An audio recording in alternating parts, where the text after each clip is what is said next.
ത്തിന്റെ വിവിധ ഭാഗങ്ങളിൽ നിന്ന് ജോയിൻ ചെയ്തിരിക്കുന്ന എല്ലാ പ്രിയപ്പെട്ടവരെയും കർത്താവായ യേശുക്രിസ്തുവിന്റെ നാമത്തിൽ സ്നേഹവന്ദനം ചെയ്യുന്നു.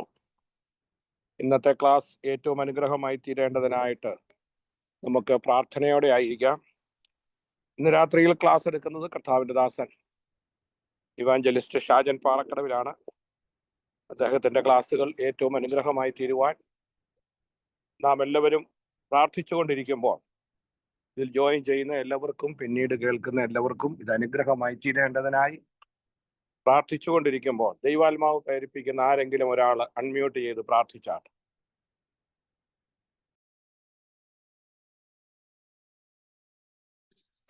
ഹല്ലേലൂയ, ഹല്ലേലൂയ, ഹല്ലേലൂയ. സ്തോത്രം, സ്തോത്രം, സ്തോത്രം, സ്തോത്രം. കരുണാസമ്പന്നനെ നിത്യന് നീതിമാനുമായ സ്വർഗ്ഗം ഞങ്ങളുടെ നല്ല പിതാവേ, ഹല്ലേലൂയ. ഈ വെള്ളിയാഴ്ച വൈകുന്നേരമായ സമയത്ത് പിതാവേ, ഹല്ലേലൂയ, ഞങ്ങൾക്ക് ഹല്ലേലൂയ ആഗാപ്പെ ബൈബിൾ കോളേജിൽ ഹല്ലേലൂയ പഠന ക്ലാസ്സിലേക്ക് കയറുവാൻ ഹല്ലേലൂയ സ്വർഗം തന്ന ഹല്ലേലൂയ ആ കൃപയ്ക്ക് നന്ദി പറയുന്നു പിതാവെ. കടന്നു വന്ന ഓരോ ഹല്ലേലൂയ ദൈവമക്കളെ ഓർത്ത് പ്രാർത്ഥിക്കുന്നു പിതാവെ. ഹല്ലേലൂയ പ്രത്യേകിച്ച് ഞങ്ങളുടെ ലാലു ജേക്കബ് പാസ്റ്റർ ഓർത്ത് പ്രാർത്ഥിക്കുന്നു, ഞങ്ങളുടെ ഷാജി കെ ഡാനിയൽ പാസ്റ്റർ ഓർത്ത് പ്രാർത്ഥിക്കുന്നു.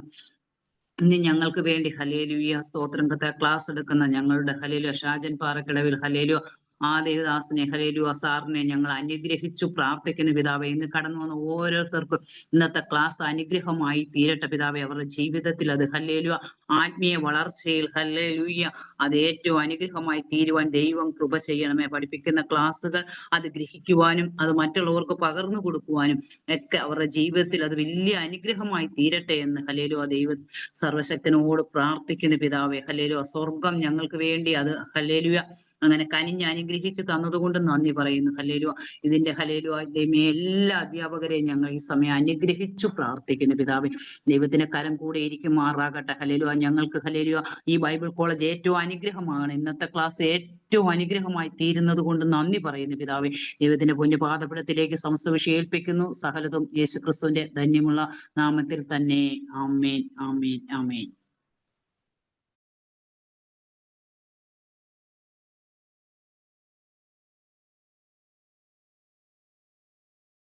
Price the Lord.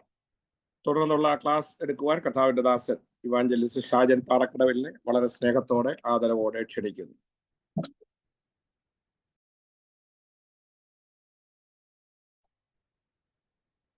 ദൈവനാമത്തിന് മഹത്വം ഉണ്ടാകട്ടെ. ഈ ശുശ്രൂഷകൾക്ക് നേതൃത്വം നൽകുന്ന പ്രിയ ലാലിച്ചാൻ, അതുപോലെ തന്നെ ഇന്ന് ഈ ക്ലാസ് സംബന്ധിക്കുന്ന മറ്റ് പ്രിയമുള്ളവർ, കർത്താവിന്റെ ശ്രേഷ്ഠദാസന്മാർ, പ്രിയ ഷാജി കെ ഡാനിയൽ അവറുകൾ, കർത്താവദാസൻ, അതുപോലെ എൻ്റെ കുടുംബം, മറ്റെല്ലാ പ്രിയമുള്ളവർക്കും കർത്താവായ യേശുക്രിസ്തുവിന്റെ നിസ്തുല്യമായ നാമത്തിൽ സ്നേഹ വന്ദനത്തെ അറിയിക്കുന്നു. നമുക്കൊന്നിച്ച് വീണ്ടും കൂടുവാൻ ഒരവസരം കൂടി ഒരുക്കിയതിനായി ദൈവത്തെ സ്തുതിക്കുന്നു. ഇന്ന് നിങ്ങളെല്ലാവരും സന്തോഷമായിരിക്കുന്നു എന്ന് ഞാൻ വിശ്വസിക്കുന്നു. സന്തോഷമുള്ള പ്രിയമുള്ളവർ ദയവായി നിങ്ങളുടെ കരം ഉയർത്തി കർത്താവിനെ സ്തുതിക്കുമോ? ഹല്ലേലൂയ, ഹല്ലേലൂയ,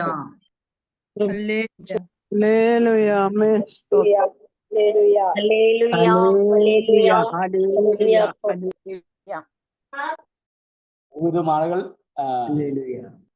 വീഡിയോ ഒക്കെ ഓൺ ചെയ്യാൻ സാഹചര്യമുള്ള ആളുകൾ അത് അങ്ങനെ ചെയ്യുന്നത് സന്തോഷമാണ്, നിർബന്ധമല്ല. നിങ്ങളുടെ സാഹചര്യം നമുക്ക് അറിയില്ലല്ലോ. ഏതായാലും നമുക്കൊന്നിച്ച് ചില നിമിഷങ്ങൾ കർത്താവിന്റെ വചനം പഠിക്കുവാനുള്ള ഭാഗ്യം ഉണ്ടാകട്ടെ. ഇതുവരെ പഠിപ്പിച്ച പാഠങ്ങളൊക്കെ നിങ്ങൾക്ക് മനസ്സിലായി എന്ന് ചിന്തിക്കുന്നു, വിശ്വസിക്കുന്നു. തുടർന്ന് പൗലൂസിന്റെ ദൈവശാസ്ത്ര ചിന്തകളിൽ ഏറെ പ്രസക്തമായ ഒന്നാമത്തെ ചിന്തയുടെ അവസാന ഭാഗത്തേക്ക് നമ്മൾ പ്രവേശിക്കുന്നു. നമ്മൾ ഇതുവരെ പഠിച്ചു വന്നത് യേശുക്രിസ്തു എന്ന യേശുക്രിസ്തുവിനെ സംബന്ധിച്ചുള്ള പൗലൂസിന്റെ ചിന്താധാരകളാണ്.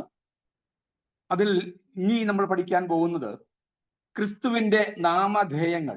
പൗലോസ് തന്റെ ലേഖനങ്ങളിൽ പരിചയപ്പെടുത്തിയിട്ടുള്ള ക്രിസ്തുവിന്റെ നാമങ്ങൾ എങ്ങനെയാണ് എന്നുള്ളതാണ്. The title of Jesus Christ, how he mentioned in new testament or his epistles. തന്റെ ലേഖനങ്ങളിൽ ക്രിസ്തുവിനെ താൻ എങ്ങനെയാണ് ക്രിസ്തുവിന്റെ നാമങ്ങൾ എങ്ങനെയാണ് പരിചയപ്പെടുത്തിയിരിക്കുന്നത്, അതുമായി ബന്ധപ്പെട്ട് തന്റെ ചിന്തകൾ എന്താണ്, അങ്ങനെ ഉപയോഗിക്കേണ്ട കാരണങ്ങൾ എന്താണ്, എന്ത് കാരണത്താൽ താൻ ഉപയോഗിക്കുന്നു, എന്ത് വിശേഷണങ്ങളാണ് താൻ അതിൽ ഉപയോഗിച്ചിരിക്കുന്നത്, അതിന്റെ പ്രത്യേകത എന്തൊക്കെയാണ് എന്നാണ് നമ്മൾ ഇന്ന് രാത്രിയിൽ ചിന്തിക്കാൻ ആഗ്രഹിക്കുന്നത്. എല്ലാവരും ഒരു പ്രാവശ്യം കൂടി വന്ദനം ചെയ്തുകൊണ്ട് നമുക്ക് ക്ലാസ്സിലേക്ക് പ്രവേശിക്കാം. ഇന്ന് നമുക്കറിയാം, യേശുക്രിസ്തുവിനെ അഥവാ ലോകരക്ഷകനായ ക്രിസ്തുവിനെ യേശു എന്ന് അഭിസംബോധന ചെയ്യുന്ന ധാരാളം വാക്യങ്ങൾ കാണാൻ കഴിയും. ക്രിസ്തു എന്നും മാത്രം അഭിസംബോധന ചെയ്യുന്ന ധാരാളം വാക്യങ്ങൾ കാണാൻ കഴിയും. അതുപോലെ തന്നെ കർത്താവ് എന്ന നിലയിൽ അഭിസംബോധന ചെയ്തിട്ടുള്ള വാക്കുകൾ അല്ലെങ്കിൽ വാക്യങ്ങൾ കാണാൻ കഴിയും. ഏതായാലും ക്രിസ്തുവിന്റെ തൻ്റെ ഓഫീസ്, തൻ്റെ ഔദ്യോഗിക നാമധേയങ്ങളിലൂടെ താൻ അറിയപ്പെടുന്ന ഈ 3 പദങ്ങളിലൂടെയും തന്നിൽ നിക്ഷിപ്തമായിരിക്കുന്ന തൻ്റെ ഉത്തരവാദിത്വങ്ങളുടെ വിശദീകരണങ്ങളാണ് വാസ്തവത്തിൽ നമ്മൾ ചിന്തിക്കാൻ ആഗ്രഹിക്കുന്നത്. ഒന്ന്, പൗലോസിന്റെ ലേഖനങ്ങളിൽ രേഖപ്പെടുത്തിയിരിക്കുന്ന യേശു എന്ന പദം എങ്ങനെയാണ് എന്നുള്ളതാണ്. നമുക്കറിയാം, യേശു എന്ന പദം വളരെ അപൂർവമായി മാത്രം ഉപയോഗിച്ച എഴുത്തുകാരിൽ ഒരാളാണ് പൗലോസ് എന്ന് പറയുന്നത് തെറ്റില്ല. ഒന്നുകൂടി ഞാൻ പറയുന്നു, ഈ പദം വളരെ അപൂർവമായി മാത്രമേ പൗലോസ് തൻ്റെ ലേഖനങ്ങളിൽ ഉപയോഗിച്ചിട്ടുള്ളൂ. യേശു എന്ന പദം കൊണ്ട് താൻ ഇവിടെ അർത്ഥമാക്കുന്നത് 1 തെസ്സലോനി 1-ാം അധ്യായം 10-ാം വാക്യം, 4-ാം അധ്യായം 14-ാം വാക്യം, ഈ 2 വാക്യങ്ങളിലൂടെ താൻ പരിചയപ്പെടുത്തുന്ന യേശു ഈ ഭൂമിയിൽ ജീവിച്ച ഒരു സാധാരണ മനുഷ്യൻ, ദൈവത്വം നിറഞ്ഞ ഒരു വ്യക്തി അഥവാ ഒരു സാധാരണ മനുഷ്യൻ, ഒപ്പം തന്നെ ദൈവത്വം നിറഞ്ഞ എത്തലി ജീസസ്, യേശുവിന് ഈ ഭൂമിയിൽ ജീവിച്ച ഒരു വ്യക്തിയായിട്ടാണ് തനിക്ക് പരിചയപ്പെടുത്തുവാൻ ഇടയാകുന്നത്. ശ്രദ്ധിക്കുക, 1 തെസ്സലോനി 1:10, നിങ്ങൾക്ക് ആ വാക്യം എഴുതിയെടുക്കാം. 1 തെസ്സലോനി 1:10. ഒപ്പം തന്നെ 4-ാം അധ്യായം 14-ാം വാക്യം, 4-ാം അധ്യായം 14-ാം വാക്യം.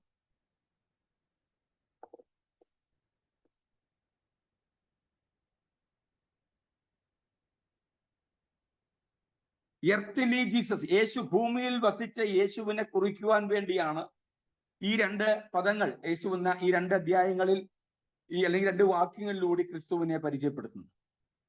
ഇനി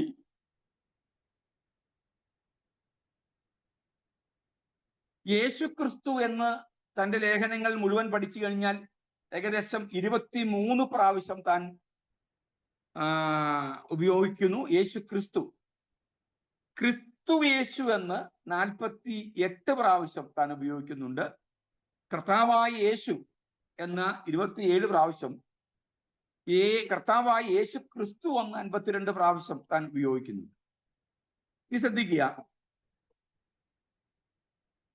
വളരെ ഇതിന്റെ ഒരു മൂലപദത്തെ കുറിച്ച് അല്ലെങ്കിൽ ഇതിന്റെ അല്പം കൂടി വിശാലമായി ഇതിന്റെ അർത്ഥം പൗലോസ് ഉപയോഗിക്കുന്ന അഥവാ ഈ ലേഖനങ്ങളിൽ ഒക്കെ നമ്മൾ പരിചയപ്പെടുത്തുന്ന യേശു എന്ന പദത്തിന്റെ അല്പ വിശദീകരണങ്ങൾ നമ്മൾ ചിന്തിക്കേണ്ടതായിട്ടുണ്ട്. ഇനി ശ്രദ്ധിക്കുക, മൂലപദമായിരിക്കുന്ന ഗ്രീക്കിൽ ഉപയോഗിച്ചിരിക്കുന്ന പദം ലെസോസ് എന്ന പദമാണ്. ലെസോസ്, LESOUS. ഇത് എബ്രായ അരാമിക് പദമായിരിക്കുന്ന യേശുവ,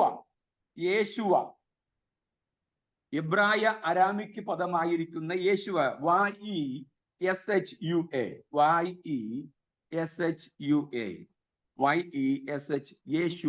യേശുവ എന്ന പദത്തിൽ നിന്നാണ് ഉത്ഭവിച്ചിരിക്കുന്നത്. അതിന്റെ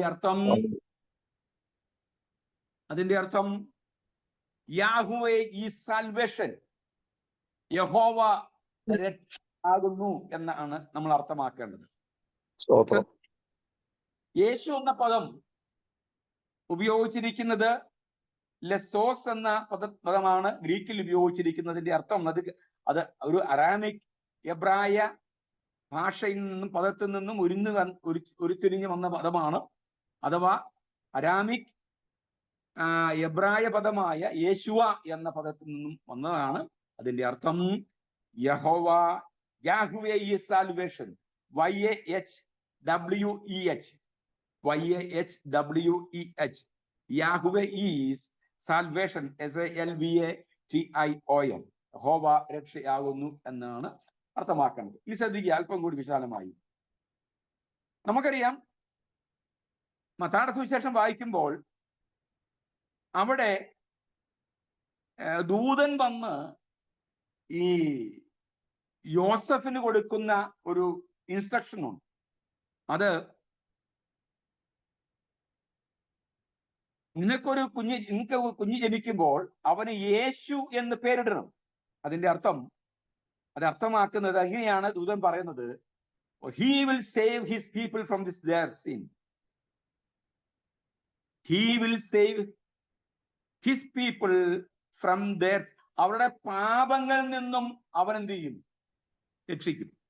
അതുകൊണ്ട് തന്നെ പാപങ്ങളിൽ നിന്ന് രക്ഷിക്കാൻ പ്രാപ്തനായിരിക്കുന്ന, പരിശുദ്ധനായിരിക്കുന്ന, പാപങ്ങളിൽ നിന്ന് രക്ഷിക്കുവാൻ കഴിവുള്ള ഏക വ്യക്തിത്വം ക്രിസ്തുവാണെന്നുള്ള പരിചയപ്പെടുത്തലാണ് ദൂതൻ അവിടെ നൽകിയിരിക്കുന്നത്. അപ്പോൾ യേശു എന്ന പദത്തിന്റെ യഥാർത്ഥ മീനിങ് രക്ഷകൻ എന്നാണ്. എങ്കിൽ പോലും അല്പം കൂടി യഹോവ രക്ഷകൻ, യേശുവ എന്ന വാക്കിൽ നിന്നും കടം കൊണ്ട അല്ലെങ്കിൽ ഉരുത്തിരിഞ്ഞു വന്ന, മൂലപദത്തിൽ നിന്നും ഉരുത്തിരിഞ്ഞു വന്ന പദം കൃത്യമായി ലോകത്തിൽ പിറന്നിട്ടുള്ള ഏക, പാപത്തെ മോചിക്കുവാൻ കഴിവുള്ള ഏക വ്യക്തിയാണെന്ന് പരിചയപ്പെടുത്തുന്ന വാക്കാണ് നമുക്കവിടെ കാണാൻ കഴിയും. ഇനി അടുത്തൊരു പദമാണ് ക്രിസ്തു എന്ന പദം.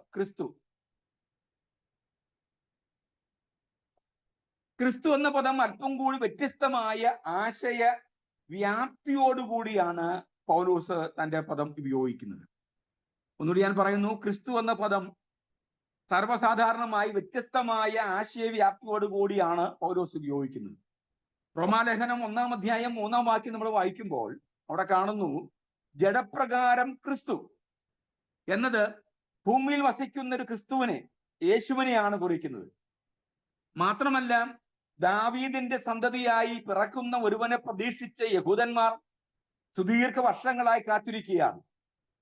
നമുക്കറിയാം, പഴയ നിയമത്തിന്റെ ഏടുകളിലൊക്കെ വ്യക്തമായി പരോക്ഷമായി യഹൂദന്റെ പ്രതീക്ഷയായി നിൽക്കുന്ന യേശുവിനെ കൃത്യമായി അവതരിപ്പിക്കുന്നത് ക്രിസ്തു എന്ന വാക്ക് അല്പം കൂടി ക്രിസ്റ്റോസ് എന്ന മൂലപദമാണ് അതിന് ഉപയോഗിച്ചിരിക്കുന്നത്. ക്രിസ്റ്റോസ്, അതിന്റെ അർത്ഥം ദ അനോയിന്റഡ് വൺ, അഭിഷക്തൻ എന്നാണ്. ക്രിസ്റ്റോസ്, CHRISTOS, ക്രിസ്റ്റോസ് എന്ന പദം. അതിന്റെ അർത്ഥം എന്താ? അതിന്റെ അർത്ഥം ദ അനോയിന്റഡ് വൺ. എന്തുവാ? അനോയിന്റഡ് വൺ എന്ന് പറഞ്ഞാൽ അഭിഷക്തനായിരിക്കുന്ന ഒരു യേശു, അഭിഷക്തനായിരിക്കുന്നവൻ. ശ്രദ്ധിക്കുക, യേശു എന്ന പദം കൃത്യമായി അടയാളപ്പെടുത്തുന്നത് പാപങ്ങളിൽ നിന്നും മോചിക്കുവാൻ കഴിവുള്ള രക്ഷകനായിരിക്കുന്ന ക്രിസ്തു വ്യക്തിവിശേഷമാണെങ്കിൽ, അടുത്ത പദം ക്രിസ്തു എന്ന പദം വളരെ വ്യക്തമായി അഭിഷക്തനായിരിക്കുന്ന ക്രിസ്തുവിനെയാണ് വെളിപ്പെടുത്തുന്നത്. എങ്ങനെ? ഇസ്രായേൽ കാത്തിരുന്ന ദാവീദിന്റെ സന്തതിയായ മശിഹയായി, ഡേവിഡിക് മസയ അഥവാ ദാവീദിന്റെ സന്തതിയായി ജനിക്കുമെന്ന് വളരെ പ്രതീക്ഷയോടുകൂടി കാത്തിരുന്ന ക്രിസ്തുവിനെയാണ്, ഒരു മശിഹയാണ് ഇവിടെ കാണാൻ കഴിയുന്നത്. അങ്ങനെയാണ് പൗലോസ് ഉപയോഗിച്ചിരിക്കുന്നത്. ഈ ശ്രദ്ധിക്കുക, ഈ വാക്യങ്ങളൊക്കെ നമ്മൾ എഴുതുക. 1 കൊരിന്ത്യർ 10:4 നമുക്ക് അവിടെ കാണാൻ കഴിയും. 1 കൊരിന്ത്യർ 10:4 ഇത് വായിക്കണ്ട, എങ്കിലും അവിടെ ഉപയോഗിച്ചിരിക്കുന്ന ക്രിസ്തു എന്ന പദം ദ പ്രീ അസിസ്റ്റൻസ് ക്രൈസ്റ്റ്, പൂർവകാലങ്ങളിൽ ഉണ്ടായിരുന്ന ക്രിസ്തുവിന്റെ സാന്നിധ്യത്തെ അഥവാ തന്റെ അസ്തിത്വത്തെ, താൻ പൂർവകാലങ്ങളിൽ ഉണ്ടായിരുന്ന വ്യക്തിയാണെന്ന് വിശദീകരിക്കുന്ന ഒരു തെളിവാണ് നമുക്ക് 1 കൊരിന്ത്യർ 10:4 കാണാൻ കഴിയുന്നത്. നമ്മുടെ കാര്യം മനസ്സിലാക്കണം, ക്രിസ്തു എന്ന് പറയുന്ന ഈ രക്ഷകനായിരിക്കുന്ന, കർത്തൃത്വം നടത്താൻ കഴിയുന്ന, അഭിഷക്തനായിരിക്കുന്നവനായ, ക്രിസ്റ്റോസായ, യേശുവായ അഥവാ യാഹ്വേ ദ സാൽവേഷൻ എന്ന് അർത്ഥമാക്കുന്ന യേശു അഥവാ ക്രിസ്തു നിശ്ചയമായിട്ടും മുൻകാലങ്ങളിൽ പിതാവിനോടൊപ്പം ഉണ്ടായിരുന്ന, അല്ലെങ്കിൽ പൂർവകാലങ്ങളാൽ അസ്തിത്വം ഉണ്ടായിരുന്ന ഒരു വ്യക്തിവിശേഷമാണെന്ന് നമുക്കവിടെ കാണാൻ കഴിയും. അങ്ങനെയാണ് നമുക്കതിനെ ചിന്തിക്കുവാൻ വേണ്ടി. അതിന്റെ അർത്ഥം ഒരാളിന്മേൽ ഒരു ദൈവത്വം ആരോപിക്കപ്പെടണമെങ്കിൽ, ഒരാളിൽ ഒന്നുകൂടെ ഞാൻ പറയുന്ന ആ വാക്ക് നിങ്ങൾ ശ്രദ്ധിക്കണം. ഒരാളിൽ ഒരു ദൈവത്വം ആരോപിക്കപ്പെടണമെങ്കിൽ, അല്ലെങ്കിൽ ഉന്നയിക്കപ്പെടണമെങ്കിൽ, കണ്ടെത്തണമെങ്കിൽ, ദൈവമാണെന്ന് അംഗീകരിക്കണമെങ്കിൽ ഏറ്റവും വലിയ തെളിവ് പൂർവകാലങ്ങളിൽ, ഒരു മുൻകാലങ്ങളിൽ ഉണ്ടായിരുന്നു എന്നതിന്റെ തെളിവാണ് ഏറ്റവും പ്രാധാന്യമായി അല്ലെങ്കിൽ പ്രധാനമായി നമ്മൾ മനസ്സിലാക്കേണ്ടത്. പൂർവകാലങ്ങളിൽ എല്ലാത്തിനും മുൻപ് മുതൽ ഉണ്ടായിരുന്നു, സൃഷ്ടിക്ക് മുമ്പുണ്ടായിരുന്നു. പ്രീ എക്സിസ്റ്റൻസ് അഥവാ പൂർവകാല അസ്തിത്വമുള്ള ഒരു വ്യക്തി അഥവാ ഒരു ശക്തി, ഒരു നാമം, അതാണ് വാസ്തവത്തിൽ ദൈവമെന്ന് ആരോപിക്കപ്പെടുന്നതിനുണ്ടായിരിക്കേണ്ടത്. ഈ വാസ്തവത്തിൽ നമ്മുടെ ഇടയിൽ നമ്മളൊക്കെ ദൈവം എന്ന് പലപ്പോഴും പല ആളുകളും ലോകം വിളിക്കുന്ന, അതൊക്കെ ഞാൻ ഉപയോഗിച്ച ഈ വാക്ക് ആരോപിക്കപ്പെടുകയാണ്. ദൈവമെന്ന് ആരോപിക്കപ്പെടുകയാണ്. നമുക്കറിയാമല്ലോ, നമ്മുടെ നാടിൽ മുക്കിനും മൂലയിലും എവിടെയും എങ്ങോട്ട് തിരിഞ്ഞാലും ദൈവങ്ങളുടെ രൂപക്കൂടുകളും ദൈവങ്ങളും ആൾദൈവങ്ങളും അല്ലാത്ത ദൈവങ്ങളുടെയൊക്കെ പ്രതിമകളെ കാണാൻ കഴിയും. ഈ പ്രതിമകളൊക്കെ സ്ഥാപിച്ച ശേഷം ആ പ്രതിമയിലേക്ക് എന്ത് ചെയ്യുന്നു? ഈ ശക്തി ആവാഹിച്ച് കയറ്റി അതിനെ പിന്നീട് ഭക്തർക്ക് ഏത് തരത്തിലും സ്വീകരിക്കാൻ കഴിയുന്ന തരത്തിൽ, ഭക്തരുടെ ആവശ്യങ്ങളെ പരിഹരിക്കപ്പെടുന്ന തരത്തിൽ അതിന്മേൽ ദൈവത്വം ആരോപിക്കപ്പെടുകയാണ്. എന്തൊരു വിരോധാഭാസമല്ലേ? ആലോചിച്ച് നോക്കുകയും നമ്മളൊന്ന് ആലോചിച്ച് നോക്കുകയും എൻ്റെ കൂടെ ജോലി ചെയ്ത, ആത്മീയത ടെലിവിഷനിൽ ജോലി ചെയ്ത ഒരു സഹോദരൻ, അവിടുത്തെ സൗണ്ട് എഞ്ചിനീയർ ആയിരുന്നു. അദ്ദേഹം എന്നോട് പറഞ്ഞ കാര്യം, എൻ്റെ മാഷെ, ഞങ്ങള് ഒരു ഭയങ്കര കോട്ടയത്തെ ഏറ്റവും വലിയ കത്തോലിക്ക കുടുംബത്തിലും കത്തോലിക്ക സഭയിലുമാണ്. ഉയർപ്പ് ഞായറാഴ്ച, ശനിയാഴ്ച വൈകിട്ട് എല്ലാവരും കൂടി ഇരുന്ന് പാതിരാത്രി വരെ, ശനിയാഴ്ച വൈകിട്ട് പാതിരാത്രി വരെ നമ്മൾ, വെള്ളിയാഴ്ച വൈകിട്ട് പകലുമൊക്കെ ഇരുന്ന് ഈ ക്രിസ്തുവിനെ രൂപക്കോടിൽ ഉണ്ടാക്കി, പിറ്റേ ദിവസം രാവിലെ എഴുന്നള്ളിക്കാൻ വേണ്ടി ഉണ്ടാക്കി, അതിൽ മദ്യപിക്കുന്നവരുണ്ടാകാം, നോയമ്പെടുത്തവരുണ്ടാകാം, എല്ലാവരും കൂടിയാണ് ഇതിനെ ഉണ്ടാക്കുന്നത്. നമ്മൾ കൈകൊണ്ട് ഉണ്ടാക്കിയ ഈ മിനുക്കുമണി നടത്തിയ ഈ ധൂപക്കൂടിലേക്ക് എടുത്തു വെച്ച ഈ ധൂപവുമായി, അല്ലെങ്കിൽ ഈ രൂപവുമായിട്ട് ആ ശനിയാഴ്ച ഞായറാഴ്ച രാവിലെ ഉയർത്തു എന്ന് പറയുന്ന, അല്ലെങ്കിൽ അത് അംഗീകരിക്കപ്പെടുന്ന സമയത്തും നമ്മൾ ഉണ്ടാക്കിയ ഈ വസ്തുവുമായിട്ട്, ഈ പ്രതിമയായിട്ട് നമ്മുടെ മുമ്പിലേക്ക് വരുന്നു. നമ്മളെല്ലാം കൂടി എന്ത് ചെയ്തു? അതിനെ വണങ്ങി, അതിനെ ആരാധിച്ച്, അതിനുമേൽ കൈകൂപ്പി, മെഴുകുതിരി കത്തിച്ച് പൈസ എറിഞ്ഞിട്ട് പോകുന്നൊരവസ്ഥ. അപ്പം വാസ്തവത്തിൽ കുറെ ദിവസം കുറെ പ്രാവശ്യമായപ്പോൾ എനിക്ക് എന്നോട് തന്നെ ഒരു ചോദ്യമുണ്ടായി. വാസ്തവത്തിൽ തലേ ദിവസം അല്പം മദ്യപിക്കുന്ന ആളാണ്, നന്നായി മദ്യപിച്ചിരുന്നു. ഞാൻ കൃത്യമായി നോയമ്പെടുക്കുന്ന ഒരാളല്ല പുള്ളി. പുള്ളി പറയാണ്, നന്നായി മദ്യപിച്ച ശേഷം മറ്റുള്ളവരുടെ കൂടെ ഉണ്ടാക്കി, ഞാനും കൂടി ആ രൂപം ഉണ്ടാക്കിയതാണ്. അത്ര അശുദ്ധിയായി നിന്ന് ഉണ്ടാക്കിയ രൂപത്തിന്മേൽ ആരോപിക്കപ്പെടുന്ന ദൈവത്വത്തിന്റെ പേരിൽ പിറ്റേ ദിവസം എന്ത് ചെയ്യുന്നു? അതിനു മുമ്പിൽ പോയി ദൈവമാണെന്ന് പറഞ്ഞ് നമ്മൾ എന്ത് ചെയ്തു? കൈവണങ്ങുന്നു, കൈകൂപ്പുന്നു. എന്തോ വിരോധാഭാസമാണ്. പിന്നീട് ഞാൻ ഇന്ന് വരെ ആ പരിപാടിക്ക് പോയിട്ടില്ല എന്ന് പറഞ്ഞു. ഞാൻ പറഞ്ഞ ആശയം മനസ്സിലാകുന്നുണ്ടോ? ഒരു ബിംബം, ഒരു വ്യക്തി വിശേഷത്തെ, ഒരു വ്യക്തിത്വത്തെ നമ്മൾ ദൈവമായി ആരോപിക്കപ്പെടണമെങ്കിൽ അതിന്മേൽ പൂർവകാലങ്ങൾക്ക് മുമ്പേ, സൃഷ്ടിക്ക് മുമ്പേ, കാലങ്ങൾക്ക് മുമ്പേ, സമയങ്ങൾക്ക് മുമ്പേ, ലോകത്തിന് മുമ്പേ ഉണ്ടായിരിക്കേണ്ട ഒന്നാണ്. ആരാലും ഉണ്ടാക്കപ്പെടാതെ, ആരാലും ആരോപിക്കപ്പെടാത്ത ഒന്നായിരിക്കണം വാസ്തവത്തിൽ പ്രീ എക്സിസ്റ്റൻസ് ഉള്ള, പൂർവകാല അസ്തിത്വമുള്ള വ്യക്തിവിശേഷം അല്ലെങ്കിൽ വ്യക്തിത്വമാകണം ദൈവം എന്ന് പറയുന്നത്.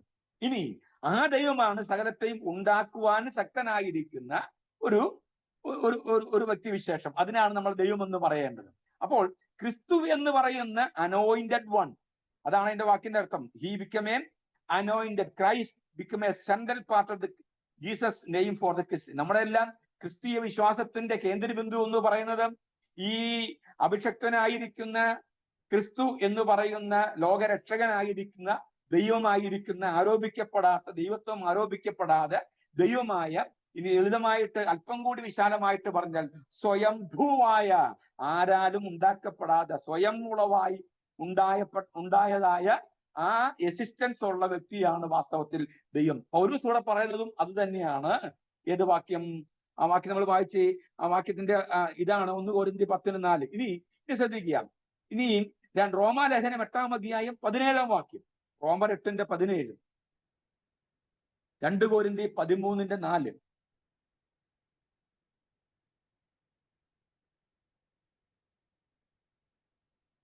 ഈ 2 വാക്യങ്ങൾ, 17-ാം വാക്യം, 2 കൊരിന്ത്യർ 13:4, ഈ 2 വാക്യം നമ്മൾ മനസ്സിലാക്കേണ്ടത് ഒന്ന് മനുഷ്യാവതാരത്തിന് മുൻപുള്ള ദൈവപുത്രനെ കുറിക്കുവാൻ. ശ്രദ്ധിക്കണം, നിങ്ങൾ ഫുട്നോട്ട് എഴുതുക.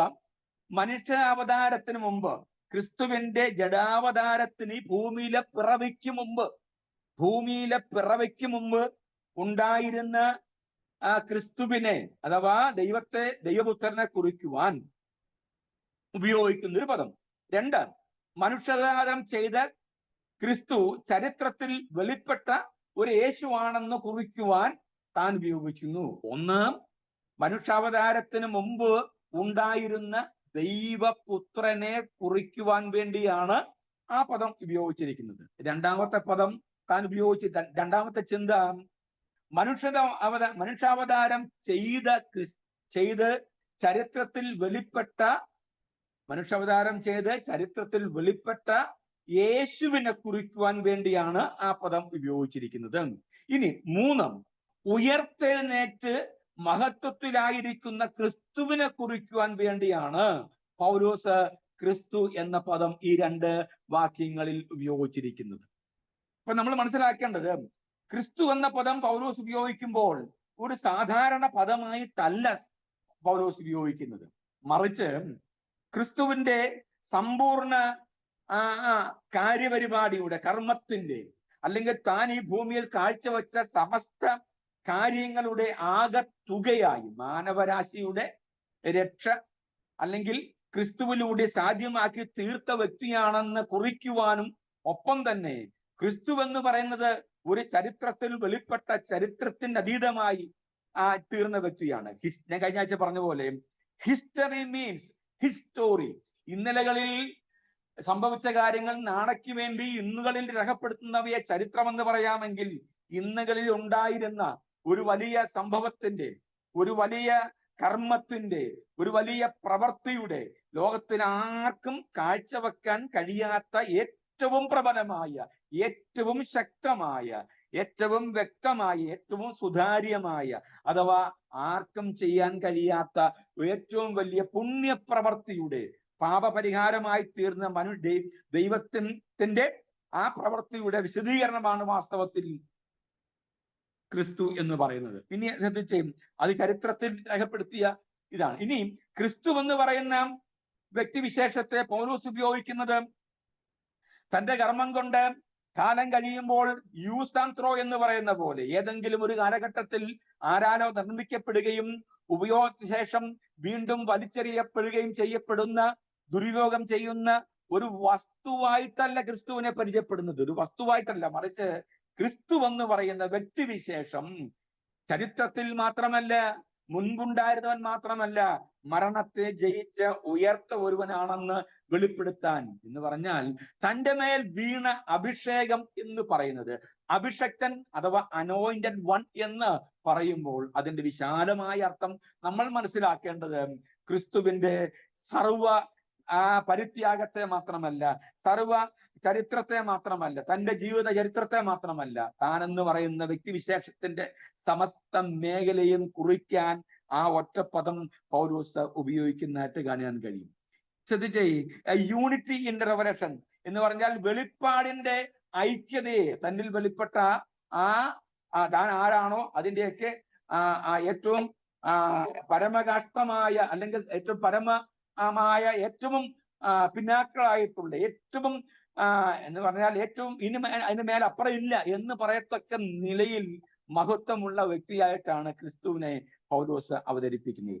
ഇനി നമ്മൾ കാണുന്ന മറ്റൊരു പ്രധാനപ്പെട്ട പദമാണ് ഈ മശിഹ എന്ന പദം. മശിഹ ക്രിസ്തു വിജ്ഞാനത്തിന്റെ ഏറ്റവും പ്രധാനപ്പെട്ട ഒരു ക്രിസ്റ്റോസ് എന്ന പദമാണ്, എന്ന മൂലപദമാണ് ഉപയോഗിച്ചിരിക്കുന്നത്. അത് ക്രിസ്തുവിന്റെ മറ്റൊരു വിശേഷണ പദമായിട്ട് മശിഹയെ നമുക്ക് കാണാൻ കഴിയും. അപ്പോൾ ഈ യേശു ക്രിസ്തു, ഇനി കർത്താവ് എന്ന പദം വളരെ വളരെ പ്രാധാന്യം അർഹിക്കുന്ന ഒരു പദമാണ് കർത്താവ്. 1 കൊരിന്തി 12:3, റോമാലേഖനം 10-ാം അധ്യായം 9-ാം വാക്യം. 1 കൊരിന്തി 12:3 10-ാം അധ്യായത്തിന്റെ 9-ാം വാക്യം, റോമർ.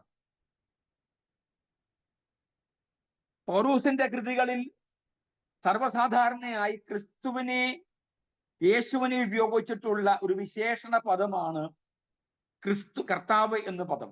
നമുക്കറിയാം, കർത്താവ് എന്ന പദത്തിന് നമുക്കെല്ലാവർക്കും അറിയാവുന്ന അർത്ഥമാണ് കർത്തൃത്വം നടത്താൻ കഴിവുള്ളവൻ, മേൽക്കോയ്മയുള്ളവൻ, അധികാരമുള്ളവൻ, പരമകാഷ്ടമായിരിക്കുന്നവൻ, പരമാധികാരിയായിരിക്കുന്നവൻ, സർവത്തിന്റെയും അധിപനായിരിക്കുന്നവൻ. എന്തൊക്കെയാണ് അതിന്റെ വാസ്തവത്തിൽ ഉള്ള അർത്ഥം. ഇനി ആദിമസഭയുടെ വിശ്വാസ പ്രഖ്യാപനമായി അവർ ഉപയോഗിച്ച പദമാണ് വാസ്തവത്തിൽ 1 കൊരിന്തി 12:3 യേശു തന്നെ കർത്താവ് എന്ന് പറയുന്നത്. എന്താ അങ്ങനെ ഉപയോഗിക്കാൻ കാര്യം? ആദിമസഭ അങ്ങനെ ഉപയോഗിക്കാൻ ഒരു പ്രധാനപ്പെട്ട കാരണം എന്താണെന്ന് ചോദിച്ചാൽ 1 കൊരിന്തി 12:3 എഴുതുന്നവർ എഴുതുക. 1 കൊരിന്തി 12:3 എന്താ കാര്യം? യഹൂദനെ സംബന്ധിച്ചിടത്തോളം, ആദിമസഭയെ സംബന്ധിച്ചിടത്തോളം അതിന്റെ അംഗങ്ങളായിരിക്കുന്ന ആളുകൾ മേൽ കർത്തൃത്വം നടത്തിയിരുന്നത് പല വിധത്തിലായിരുന്നു. വാസ്തവത്തിൽ നമ്മുടെ മേൽ കർത്തൃത്വം നടത്തുന്നത് ആരൊക്കെയാണ്, എന്തൊക്കെയാണ്? നമ്മുടെ മേൽ കർത്തൃത്വം, അധികാരം നടത്തുന്നത് എന്തൊക്കെയാണ്? ഒരു ക്രിസ്തു വിശ്വാസിയായ നമ്മുടെ മേൽ അധികാരം നടത്തുന്നത് ആരാ, എന്താ? നമ്മളെല്ലാവരും കർത്താവാന്ന് പറയും, അല്ലേ? അതാണ്, കർത്താവ് തന്നെയാണ്. പ്രത്യക്ഷമായി എന്താ? പ്രത്യക്ഷമായി ഈ നമുക്കാർക്കും ഈ ലോകം വെച്ച് നീട്ടുന്ന ഒരു കാര്യവും നമുക്കെല്ലാം ലളിതമായിട്ട്, എൻ്റെ ഒരു ലളിതമായ ഭാഷ നമുക്കെല്ലാം മനസ്സിലാകുന്ന ഭാഷ പറയുന്നത്, ഇച്ചിച്ചിയായി തോന്നുന്നത് എന്താ? പറ്റത്തില്ല. ഇച്ചിച്ചി നമ്മൾ പറയത്തില്ലേ എന്ന് പറഞ്ഞാൽ നികൃഷ്ടമായി തോന്നുന്നത് എന്തൊക്കെയാ, എന്തുകൊണ്ടാണ്? പല കാര്യങ്ങളും നമുക്ക് നികൃഷ്ടം എന്ന് തോന്നുന്നത് എന്തുകൊണ്ടാണ്? വേണ്ട എന്ന് നോ എന്ന് പറയാനുള്ള ആർജവം നമ്മൾ കാണിക്കുന്നത് എന്തുകൊണ്ടാണ്? പല കാര്യങ്ങളോടും നോ എന്ന് പറയാനുള്ള ആർജവം നമുക്ക് ഇഷ്ടമില്ലായിട്ടാണോ? അല്ല, നമുക്ക് ഇഷ്ടമാണ്. പക്ഷേ ആ ഇഷ്ടം നമ്മളെ സ്വാധീനിക്കാനോ നമ്മളെ വിഴുങ്ങാനോ നമ്മൾ അനുവദിക്കാത്തത് നമ്മൾ ഉയർത്തിപ്പിടിക്കുന്ന ഒരു വിശ്വാസ പ്രഖ്യാപനമുണ്ട്, അല്ലേ? ഒരു വിശ്വാസ സംഹിതയുണ്ട്.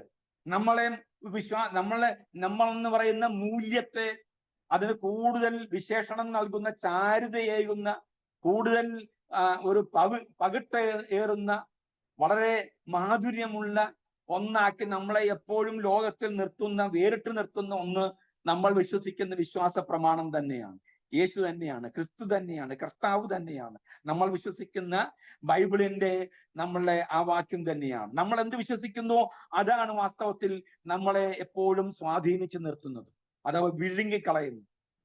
ഒന്നുകൂടി ഞാൻ പറയാം, നമ്മൾ എന്ത് കഴിക്കുന്നുവോ അത് നമ്മളെ ഡൈജസ്റ്റ് ചെയ്യാതിരിക്കുമ്പോൾ നമ്മൾ ഏതെങ്കിലും തരത്തിൽ നമ്മളിൽ നിന്നും പുറത്തു പോകുന്നത് പോലെ തന്നെ നമ്മളെ സ്വാധീനിക്കുന്ന, അല്ലെങ്കിൽ നമുക്ക് ഡൈജസ്റ്റ് ചെയ്യാൻ പറ്റുന്ന ഒന്ന് നമ്മുടെ ശരീരത്തിന്റെ പോഷണത്തിന് ആവശ്യമായതുപോലെ തന്നെ നമ്മൾ എന്ത് ചെയ്യും? അതുപോലെ തന്നെയാണ് പലപ്പോഴും നമ്മുടെ വിശ്വാസ പ്രഖ്യാപനങ്ങൾ, വിശ്വാസം എന്ന് പറയുന്നത്, അഥവാ വിശ്വാസ സംഹിത എന്ന് പറയുന്നത്. ഈ കാലഘട്ടത്തിന്റെ പ്രത്യേകത, യേശു, നമ്മൾ ഈ പൗലൂസിന്റെ ഒരു ലേഖനത്തിൽ പൗലൂസ് പറയുന്ന ഒരു പദമുണ്ട്. ഈ വാസ്തവത്തിൽ ആ വാക്യം വിട്ടുപോയി. എൻ്റെ പ്രിയമുള്ളവരെ, നിങ്ങളെക്കുറിച്ച് ഞാൻ ഓർക്കുമ്പോൾ ഞാൻ പ്രസവ വേദനപ്പെടുന്നവരായി എൻ്റെ പ്രിയ കുഞ്ഞുങ്ങളെ എന്നാണ് പൗലൂസ് പറയുന്നത്. ഗലാത്യ ലേഖനത്തില്ല വാക്യം. ഞാൻ പ്രസവ വേദനപ്പെടുന്ന എന്ന് പറഞ്ഞാൽ ഒരു കുഞ്ഞ് ഉദരത്തിൽ ഉരുവാകുന്നത് പോലെ, അത് ഉരുവായി കഴിഞ്ഞാൽ ഉണ്ടാകുന്ന ശാരീരിക മാറ്റം പോലെ തന്നെയാണ് ഒരു തത്വം, ഒരു ചിന്ത നമ്മുടെ ഉള്ളിൽ ഉരുവായി കഴിഞ്ഞാൽ നമുക്കുണ്ടാകേണ്ടത്.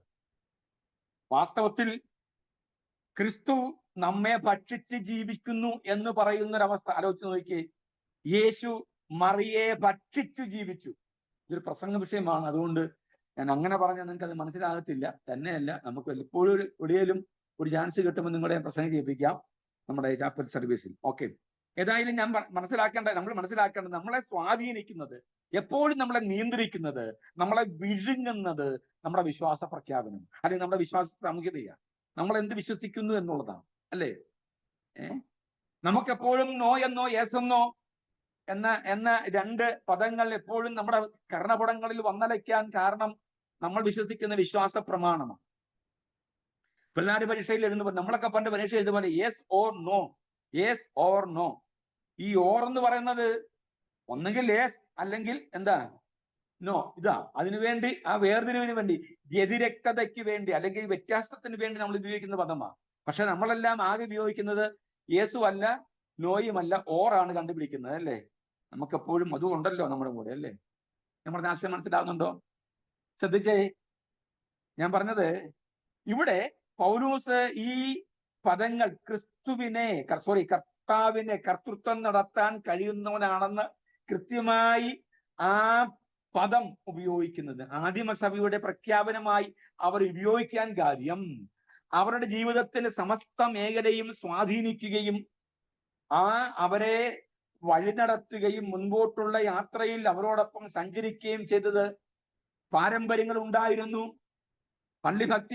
പള്ളിഭക്തിക്കപ്പുറമായിട്ട് പഴയ നിയമത്തിന്റെ ഏടുകൾ അവർ കൊടുത്ത ന്യായപ്രമാണം ഉണ്ടായിരുന്നു.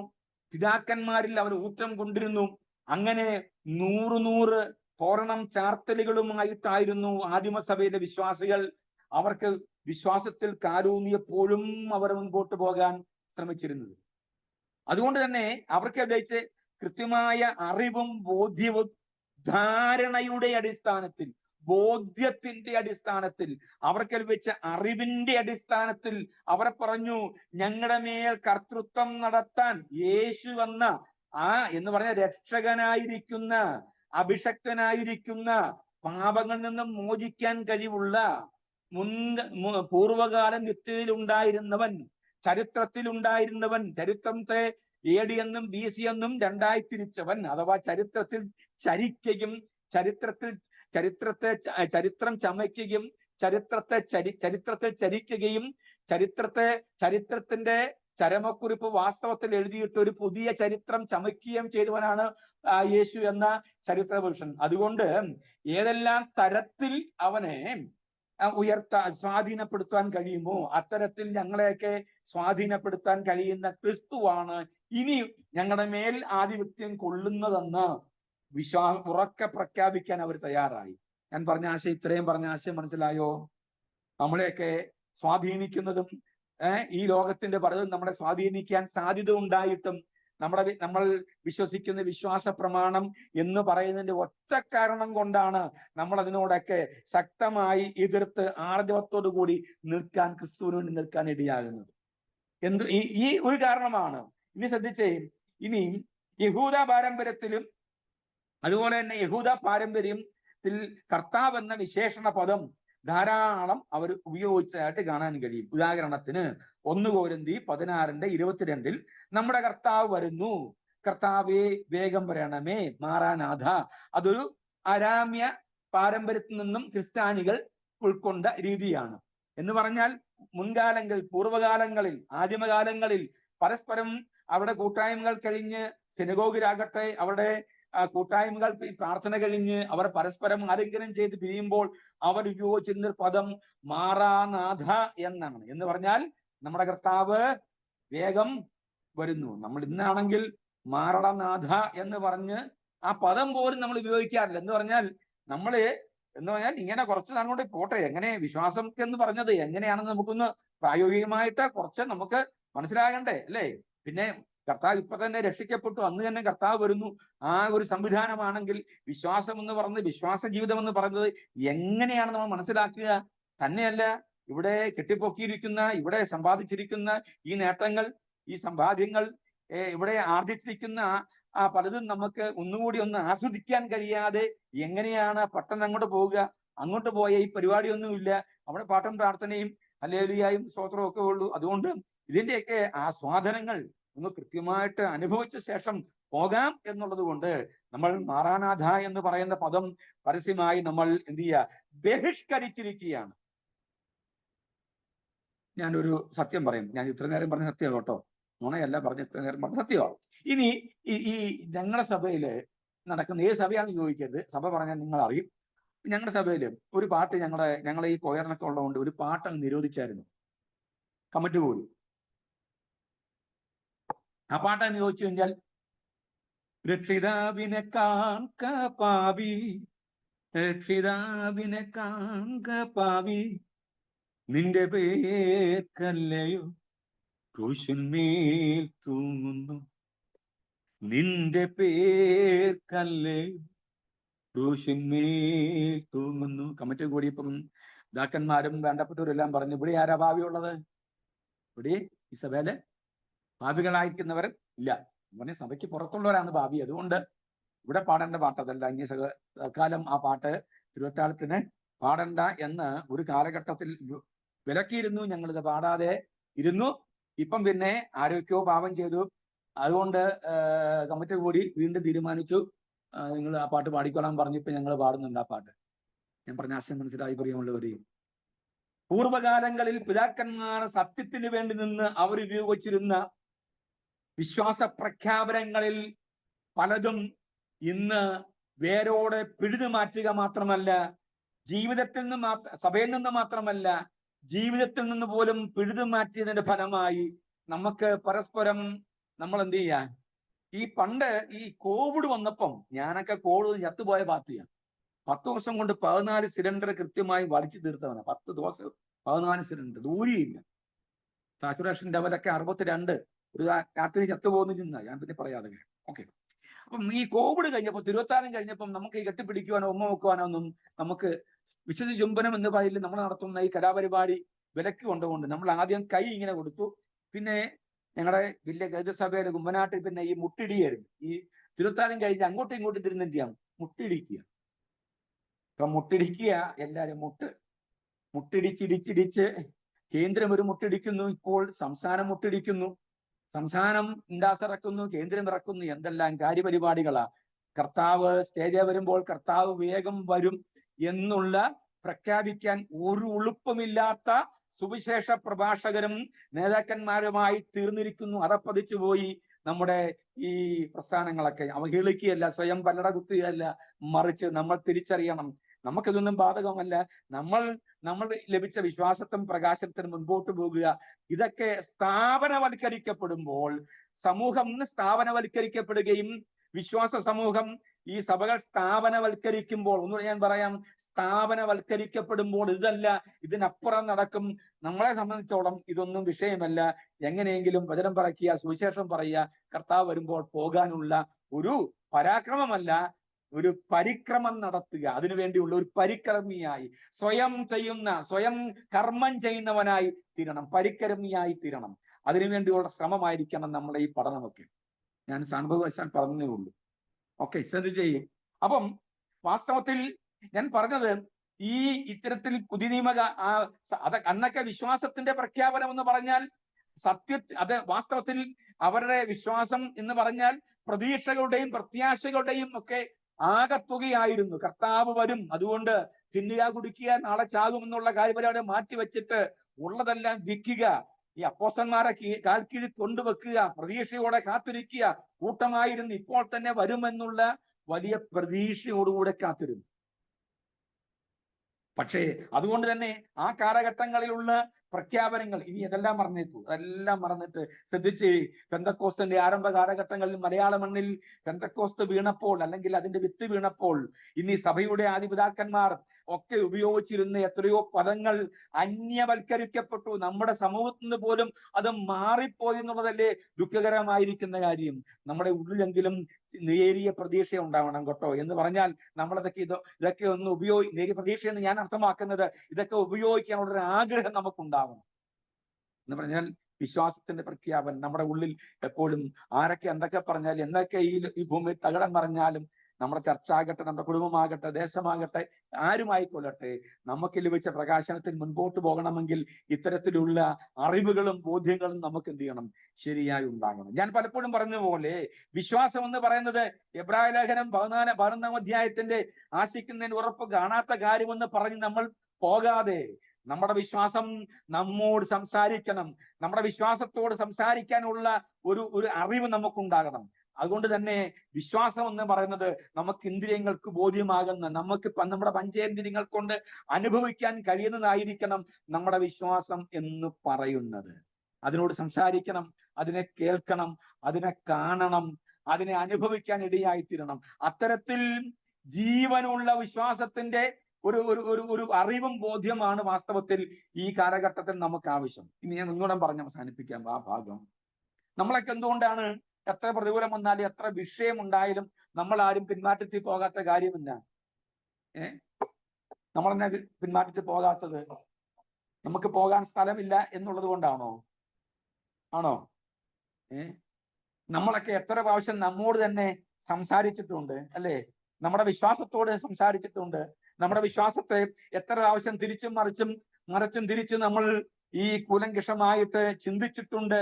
എത്ര പ്രാവശ്യം നമ്മളതിനെ പരിശോധിച്ചിട്ടുണ്ട്. അവസാനം നമ്മളിൽ എത്തിച്ചേർന്ന ഒരു കൺക്ലൂഷനാണ് വാസ്തവത്തിൽ നമുക്കിപ്പോൾ നിൽക്കാനുള്ള ഒരു ബലം എന്ന് പറയുന്നു. അല്ലേ? ശരിയല്ലേ? ഒരു സ്തോത്രം പറഞ്ഞേ.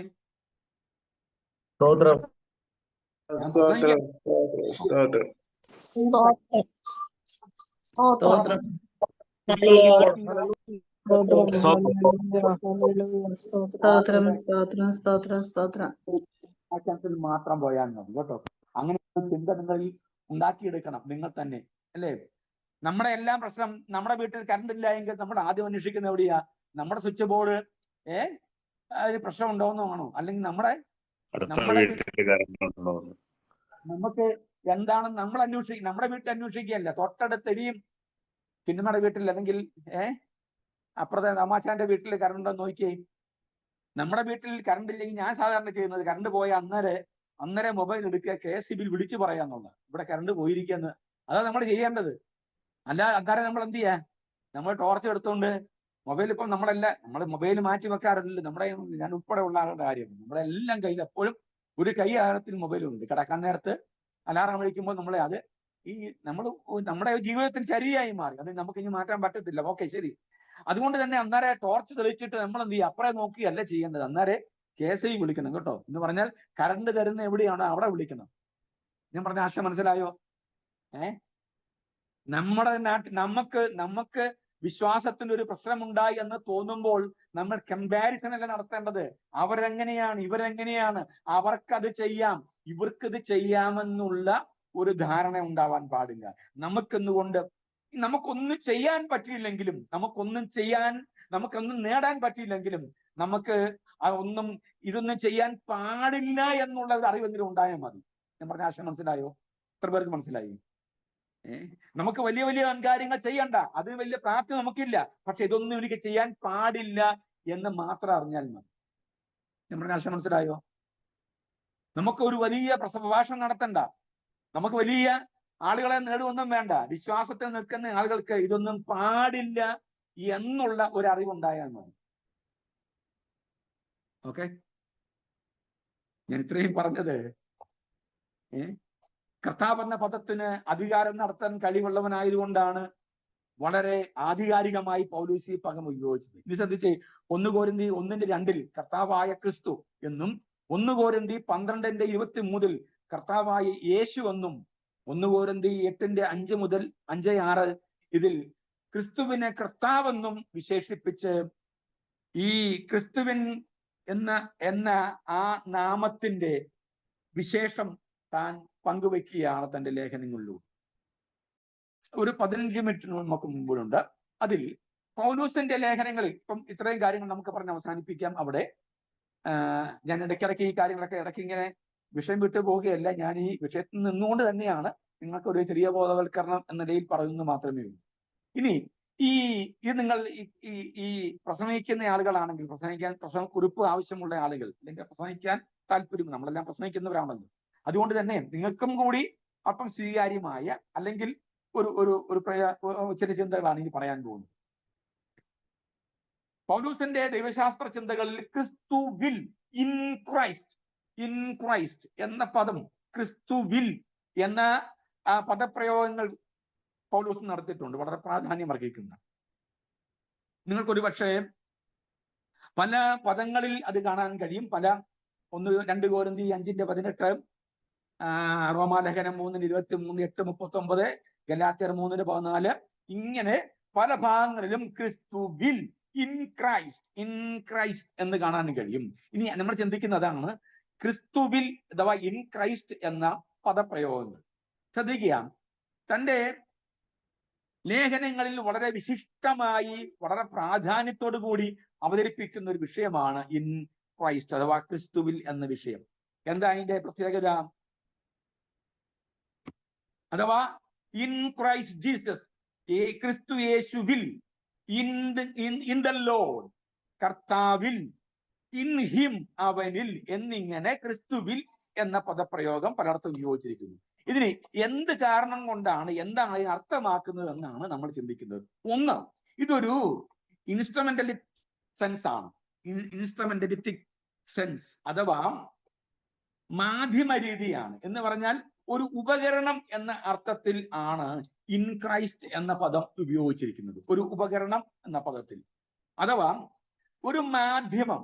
ക്രിസ്തുവിനെ അഥവാ ദൈവം ക്രിസ്തു അഥവാ ദൈവവും ക്രിസ്തുവും തമ്മിലുള്ള, ലോകവും ദൈവവും തമ്മിലുള്ള, ദൈവവും ക്രിസ്തുവും തമ്മിലുള്ള അഥവാ പിതാവും പുത്രനും തമ്മിലുള്ള ഈ ബന്ധത്തെ കുറിക്കുവാൻ ലോകത്തിലുള്ള സകല ആളുകൾക്കും ഒന്നിച്ച് എല്ലാവർക്കും സ്വീകാര്യമായ നിലയിൽ ആ ബന്ധം ഒന്നിനോടൊന്ന് അഥവാ ചേർത്ത് വെക്കത്തക്ക നിലയിൽ പൗലോസ് ഉപയോഗിക്കുന്ന ഒരു പദമാണ്. ഒന്നാമത് ഒരു മാധ്യമ രീതിയാണ് ഇത്, അഥവാ ഇൻസ്ട്രുമെന്റലിറ്റിക് സെൻസ് എന്ന് പറയും. ഉദാഹരണത്തിന് 2 കൊരിന്ത്യർ 5:18 അവിടെ നാം വായിക്കുന്നത് ദൈവം ക്രിസ്തുവിൽ ലോകത്തെ തന്നോട് നിരപ്പിച്ചു എന്ന് വായിക്കുന്നു.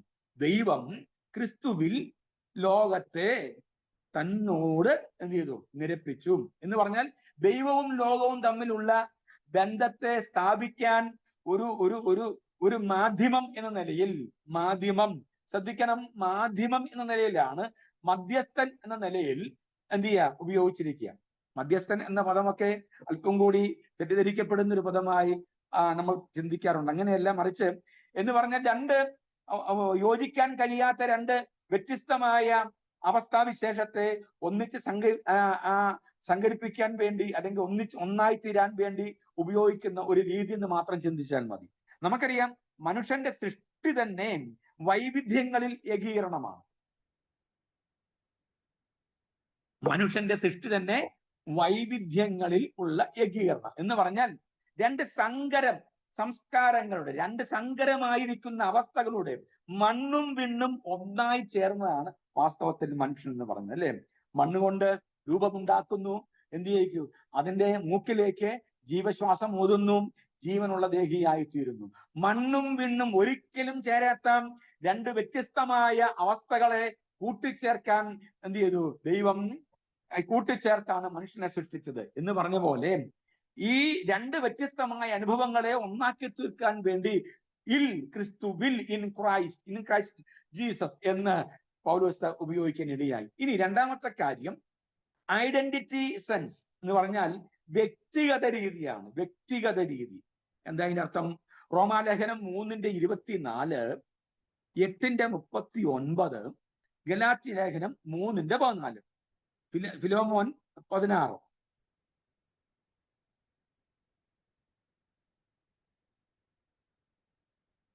വ്യക്തിഗത രീതി. ക്രിസ്തുവിൽ എന്ന പദം, ഒരുവൻ ക്രിസ്തുവിൽ ആയാൽ അവൻ എന്ത് ചെയ്തു? പുതിയ സൃഷ്ടി. ശ്രദ്ധിക്കുക, ഒരുവൻ ക്രിസ്തുവിലായാൽ അവൻ പുതിയ സൃഷ്ടി. റോമാലേഖനം 3:24, 8:39, ഗലാത്യർ 3:14, ഗലാത്യർ 3:14, പിന്നെ ഫിലോമോൻ 16. ഈ വാക്യങ്ങളെല്ലാം നമ്മൾ കാണുമ്പോൾ രക്ഷ എന്ന് പറയുന്നത് വ്യക്തിപരമാണ്. എന്ന് പറഞ്ഞാൽ ഒരുവൻ ക്രിസ്തുവുമായുള്ള വ്യക്തിപരമായ ബന്ധത്തിലാണ് ആയിത്തീരുക എന്നുള്ളതാണ് പ്രാധാന്യം വർദ്ധിക്കുന്നത്. രക്ഷ സാർവത്രികമാണ്. It's a universal. Salvation is universal. എല്ലാവർക്കും സ്വീകാര്യമായ പൊതുവിൽ ഒരു പൊതു സ്വത്തായി ക്രിസ്തു എന്ന പൊതു സ്വത്തിനെ ലോകത്തിന് വീതം വെച്ച് അവനിലൂടെയുള്ള അവനെ സ്വീകരിക്കുന്നതിലൂടെ ആർക്കും സ്വീകരിക്കാൻ കഴിയുന്ന ഒരു ഒരു അവസ്ഥാവിശേഷം അഥവാണ് വാസ്തവത്തിലെ രക്ഷ എന്ന് പറയുന്നത്. എന്നാൽ അത് കൃത്യമായി വ്യക്തിപരമാണ് എന്ന് സൂചിപ്പിക്കുവാൻ. എന്ന് പറഞ്ഞാൽ ക്രിസ്തുവും ഒരു വ്യക്തിയും വിശ്വസിക്കുന്ന ക്രിസ്തുവും രക്ഷ നൽകുന്ന ദൈവമായ ക്രിസ്തുവും തമ്മിലുള്ള ബന്ധം ദൃഢീകരിക്കുവാൻ വേണ്ടി ഉപയോഗിക്കുന്ന ഒരു പദമായിട്ടാണ് ക്രിസ്തുവിൽ എന്ന പദം ഇവിടെ പൗലോസ് ഉപയോഗിക്കുന്നത്. നമ്മൾ മാറിപ്പോകരുത്. പൗലോസിന്റെ ദൈവശാസ്ത്ര ചിന്തകളിൽ ഏറെ പ്രാധാന്യം അർഹിക്കുന്ന ഒരു ഭാഗമാണ് നമ്മൾ ചിന്തിക്കുന്നത് ക്രിസ്തുവിൽ എന്ന പദം. അത് രണ്ടാമത്തെ കാര്യം, വ്യക്തിഗത രീതി, ഒരു വ്യക്തിപരമായി ഒരു ബന്ധം ദൈവമായി ഉണ്ടാക്കിയെടുക്കാൻ കഴിയുക എന്നുള്ളത്. അറിയുക, കുറിച്ചറിയുക രണ്ടും രണ്ടാണ്, അല്ലെ? അറിയുക എന്നതും കുറിച്ചറിയുക എന്നതും രണ്ടും ഒന്നാണ്, രണ്ടാണ്. നിങ്ങൾക്കെന്നെ അറിയാം, എന്നെ കുറിച്ചറിയാം. എന്നെ കുറിച്ചുള്ള അറിവ് ലഭിക്കുന്നത് നമ്മുടെ കേൾവിയാലും നമ്മൾ ഒരുപക്ഷെ എന്നെ വായിച്ചതിലൂടെയും ഞാനുമായി സംസാരിക്കുന്നതിലൂടെയും ഒക്കെ ലഭിക്കുന്ന എന്നെക്കുറിച്ച് ലഭിക്കുന്ന ഇൻഫർമേഷനാണ് കുറിച്ചുള്ള അറിവ്. ഏതിനെ കുറിച്ചുമുള്ള അറിവ് ഇൻഫർമേറ്റീവാണ്. മനസ്സിലായോ? കുറിച്ചുള്ള അറിവ് ഇൻഫർമേറ്റീവാണ്. അത് ശരിയാകാം, ശരിയായിരിക്കും, അല്ലാതെയും ആകാം. നമുക്ക് അമേരിക്കയെ കുറിച്ചുള്ള അറിവുണ്ട്, ഇന്ത്യയെ കുറിച്ചുള്ള, ഇന്ത്യക്കാരായി നമുക്ക് ഇന്ത്യയെ കുറിച്ചറിയാം. പക്ഷെ ഇന്ത്യയെ നമ്മൾ ശരിക്കും അറിഞ്ഞിട്ടുണ്ടോ? ഉണ്ടോ? കേരളത്തിൽ എത്ര ജില്ലയുണ്ടെന്ന് ചോദിച്ചാൽ നമ്മൾ എന്നാ പറയും? അങ്ങനെ ചോദിച്ചു കഴിഞ്ഞാൽ ട്രിവാൻഡ്രം ഉണ്ട്, കൊല്ലമുണ്ട്, പിന്നെ ഇങ്ങോട്ട് വന്നു കഴിഞ്ഞാൽ പത്തനംതിട്ട ഉണ്ട്, കോട്ടയുണ്ട്, പിന്നെ എന്തിയാ നമ്മുടെ ആലപ്പുഴ, അത് കഴിഞ്ഞ് പിന്നെ നമ്മുടെ തൃശ്ശൂര്, പിന്നെ ബാക്കിയതാ നമ്മളിങ്ങനെ പിന്നെ നമ്മൾ ഇന്നും, അല്ലേ? കൃത്യമായിട്ട് എത്ര ഉണ്ടെന്ന് ഒറ്റയടിക്ക് പറയാൻ നമുക്ക് ചോദിച്ചാൽ അറിയില്ല, അല്ലേ?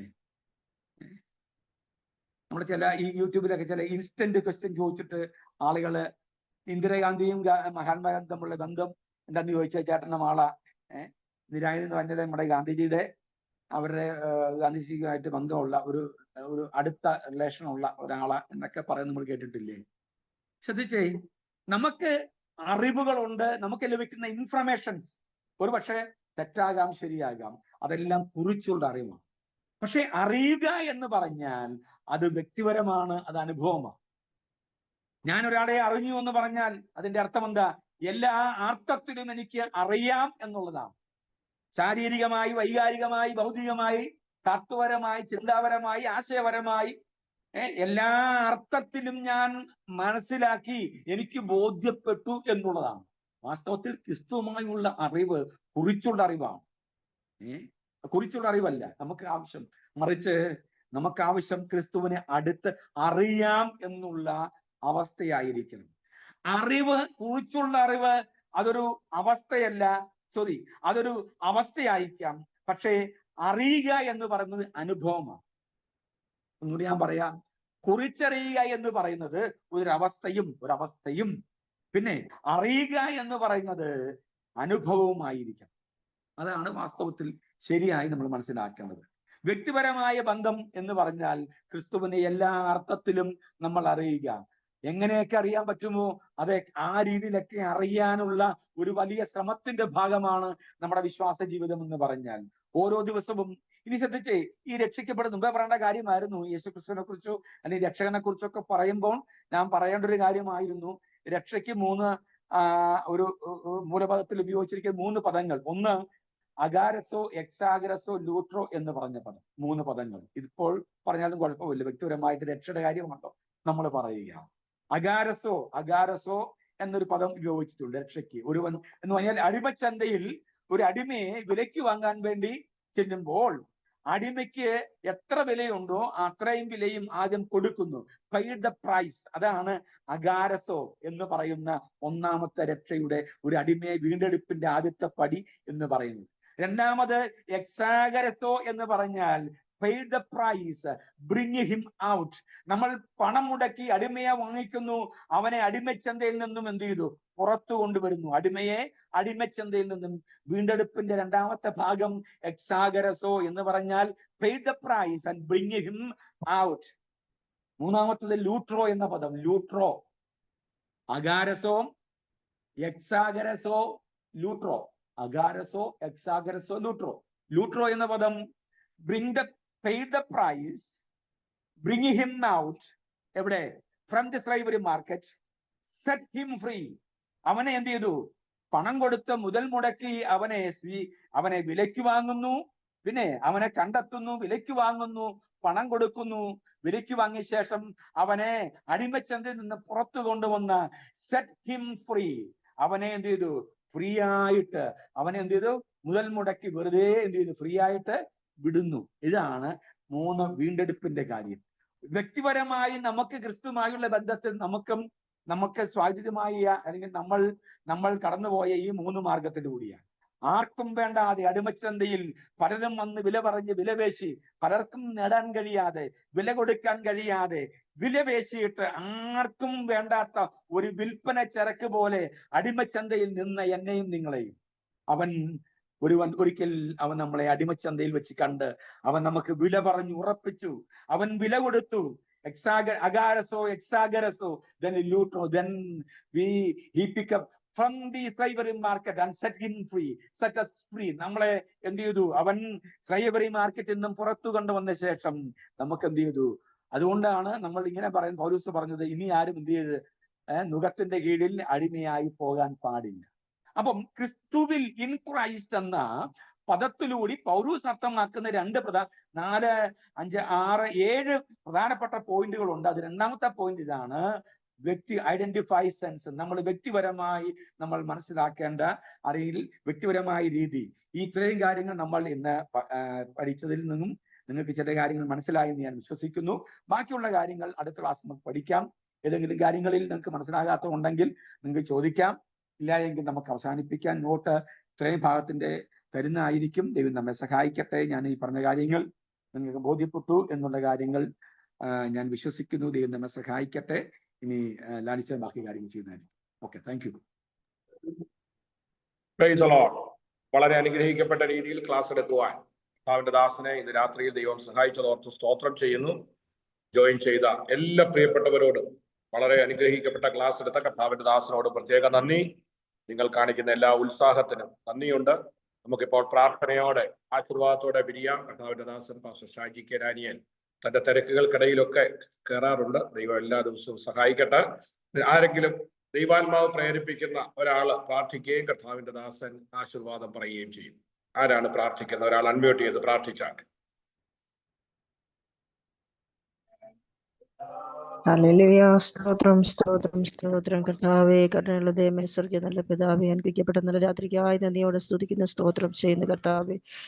ഹല്ലേലൂയ. അങ്ങയുടെ പാദപീഠത്തിൽ വിവിധ ഇടങ്ങളിലിരുന്ന് കർത്താവേ അനുഗ്രഹിക്കപ്പെട്ട നല്ല വാർത്ത കർത്താവ് വചനത്തിന്റെ മർമ്മങ്ങൾ ഞങ്ങൾക്ക് പ്രസ്താവിച്ചു തന്ന് ഹല്ലേലൂയ അവിടുത്തെ ഹല്ലേലൂയ അഭിഷിക്തദാസനായി സ്തോത്രം ചെയ്യുന്ന കർത്താവേ. ഹല്ലേലൂയ കേൾവിക്കാരായിരുന്ന ഞങ്ങളെ ഓരോരുത്തരെയും കർത്താവെ അവിടുന്ന് ആത്മാവിൽ അവിടുത്തെ വചനത്താൽ ബലപ്പെടുത്തിയതിനായി സ്തോത്രം. പതിനത്തിന് മർമ്മങ്ങൾ ആഴത്തിൽ ഇരിപ്പാൻ തക്കവണ്ണം കർത്താവിന്റെ ദാസന് കൊടുത്ത് ഹല്ലേലൂയ വലിയ കൃപയ്ക്കായി സ്തോത്രം ചെയ്യുന്ന ഞങ്ങൾക്ക് എല്ലാവർക്കും അത് ഒരുപോലെ പ്രയോജനപ്പെടുവാൻ, ഞങ്ങളുടെ ആത്മീയത്തിൽ അത് വീണ്ടും ആത്മീയ ഉദ്ധാരണത്തിനും വിടുതലിനും കാരണമായി തീരുവാൻ, ഇത് അനേകർക്ക് വിളമ്പിക്കൊടുക്കുവാൻ കർത്താവെ ഞങ്ങളെ വീണ്ടും സഹായിക്കുന്നതിനായി സ്തോത്രം ചെയ്യുന്നു. ഓരോ ക്ലാസ്സും ഏറ്റവും അനുഗ്രഹിക്കപ്പെട്ട നിലവാരത്തിൽ വീണ്ടും മുന്നോട്ട് പോകുവാൻ പരിശുദ്ധാത്മാവ് സഹായിക്കണമേ എന്ന് പ്രാർത്ഥിക്കും. കൃപ കൂടെ ഇരിക്കണമേ എന്ന് പ്രാർത്ഥിക്കും. ഞങ്ങളെ ഒരുമിച്ച് കർത്താവ് അനുഗ്രഹിച്ചിരിക്കാൻ സ്വതന്ത്രം മുഖാന്തരം ഒരുക്കി തന്ന കർത്തദാസനെ കർത്താവെ സ്തോത്രം. ഓൺലൈൻ മീറ്റിംഗിൽ സംബന്ധിച്ച എല്ലാ പ്രിയപ്പെട്ട ഒരിക്കൽ കൂടി അത്യുന്നതന്റെ കരങ്ങളിലേക്ക് സമർപ്പിച്ച് ഏൽപ്പിക്കാൻ താഴ്ത്തുന്ന അവിടുത്തെ പ്രാർത്ഥന യാതന കേട്ടതിനായി നന്ദി. സകല മഹത്വവും മാനം പുകഴ്ചയും എനിക്ക് അർപ്പിക്കുന്നു യേശു ക്രിസ്തുവിൻ നാമത്തിൽ തന്നെ. ആമേൻ. ഇന്ന് കടന്നു വന്ന് വചനം പഠിപ്പിച്ച കർത്താവിന്റെ ദാസനോടുള്ള നന്ദി സ്നേഹത്തെ അറിയിക്കുന്നു.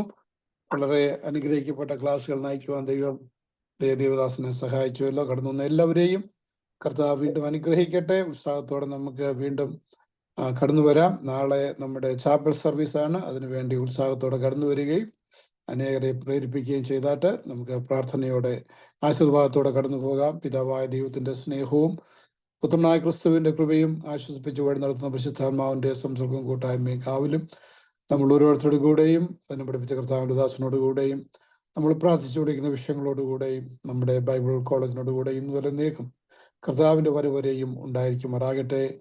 ക്രിസ്തു യേശുവിനെ കർത്താവിനെ നമുക്ക് നന്ദിയോടെ സ്തുതിക്കാം. ഹല്ലേലൂയ, ഹല്ലേലൂയ, ഹല്ലേലൂയ. ആമേൻ. കർത്താവേ അങ്ങ് വരണമേ. God bless you. Thank you. Have a good night. Okay, എല്ലാവർക്കും ദൈവം സഹായിക്കട്ടെ. നാളെ വൈകിട്ട് നമ്മുടെ ചാപ്പൽ സർവീസ് ഉണ്ടായിരിക്കുന്നതാണ്.